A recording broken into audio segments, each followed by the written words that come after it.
Halo semuanya, pernah kepikiran nggak sih apa sebetulnya arti dari halal?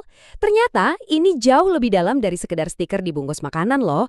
Hari ini kita bakal bedah tuntas prinsip-prinsip di baliknya. Yuk kita mulai. Coba bayangin deh, buat lebih dari 1 miliar orang di seluruh dunia, milih makanan itu bukan cuma urusan selera atau gizi. Ini adalah bagian yang fundamental banget dari hidup mereka. Sebuah ibadah yang menghubungkan mereka dengan keyakinan di setiap suapannya. Oke, kita masuk ke bagian pertama. Aturan makan dalam Islam itu bukan sekedar daftar ini boleh, itu nggak boleh. Bukan. Ini lebih ke sebuah pendekatan hidup yang menyeluruh. Sebuah filosofi tentang gimana cara kita berinteraksi dengan dunia lewat apa yang kita konsumsi. Nah, dasarnya dari mana sih? Langsung dari sumber utamanya. Ayat Al-Quran yang kita lihat ini jadi fondasinya. Coba perhatikan deh, ada dua kata kunci di sana. Bukan cuma halal atau diizinkan, tapi juga baik. Ini nih dasar dari semua yang akan kita bahas nanti. Oke, biar gak bingung, kita lurusin dulu ya istilah-istilahnya. Di satu sisi, ada halal, yang gampangnya berarti diperbolehkan atau sah menurut ajaran Islam. Nah, di sisi lain ada haram, yang artinya dilarang. Ini dua kategori utama yang jadi panduan dalam memilih makanan. Nah, ini yang menarik banget. Ada konsep ketiga yang krusial, yaitu tayyib. Ini levelnya di atas boleh atau nggak boleh aja. Tayyib itu artinya makanan harus baik, murni, sehat, dan didapat dengan cara yang etis. Jadi bisa aja sesuatu itu halal, tapi kalau nggak tayyib, misalnya makanan instan yang gizinya sedikit, itu jadinya kurang dianjurkan. Terus, kenapa sih ini semua penting? Tujuannya itu bukan cuma sekedar patuh. Ini tentang menjaga kesehatan badan yang dianggap sebagai penopang buat kesehatan jiwa. Ujung-ujungnya, tujuannya adalah membentuk pribadi yang lebih fokus dan semangat secara keseluruhan. Oke, sekarang kita lihat lebih detail lagi ya. Gimana sih prinsip tadi diterapin jadi kategori spesifik tentang apa yang dilarang atau haram? Nah, di sini aturannya jadi lebih rinci. Jadi gini, pada dasarnya ada dua hal yang bisa bikin sesuatu itu jadi haram. Yang pertama, karena emang sifat alaminya. Yang kedua, karena kondisi atau situasi di sekitarnya. Yuk kita bahas satu-satu. Kategori pertama itu namanya haram li zatihi. Gampangnya, haram karena zatnya. Dari sananya udah dilarang. Ini adalah hal-hal yang secara jelas disebut dalam sumber ajaran.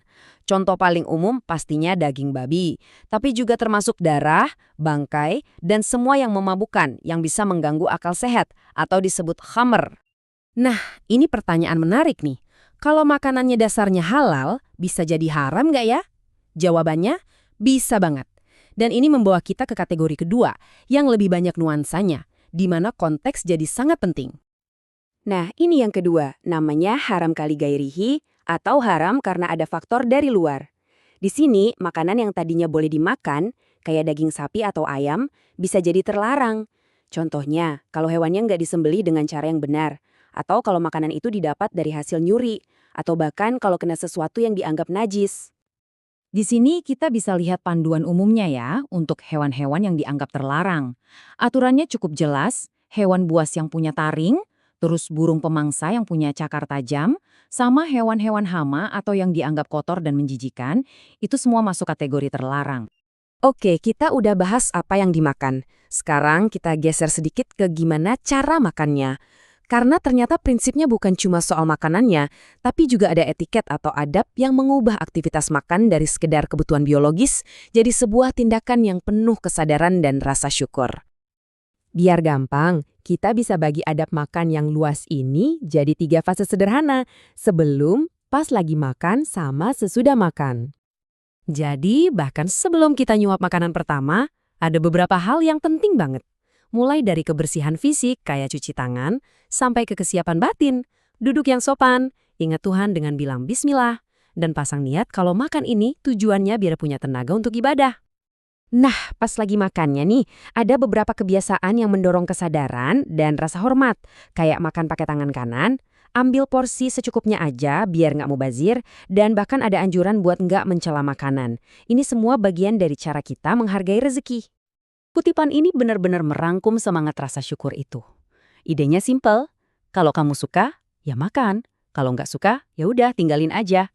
Mencela makanan itu dianggap nggak menghargai berkah dan juga kerja keras orang yang sudah menyiapkannya.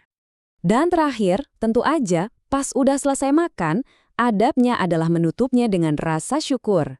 Mengucapkan doa singkat sebagai tanda terima kasih atas rezeki yang sudah dinikmati adalah bagian penting dari keseluruhan proses.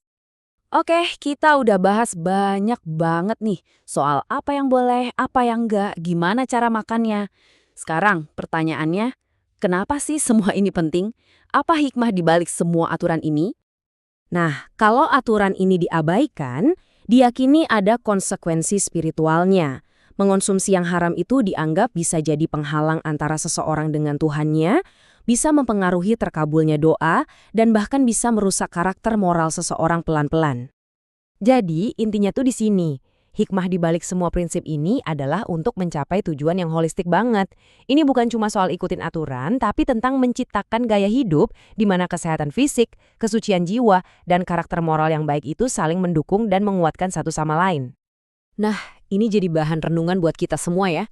Terlepas dari apapun keyakinan kita, di zaman yang serba cepat ini, di mana kita sering makan sambil main HP, ada kebijaksanaan universal dari praktek-praktek ini.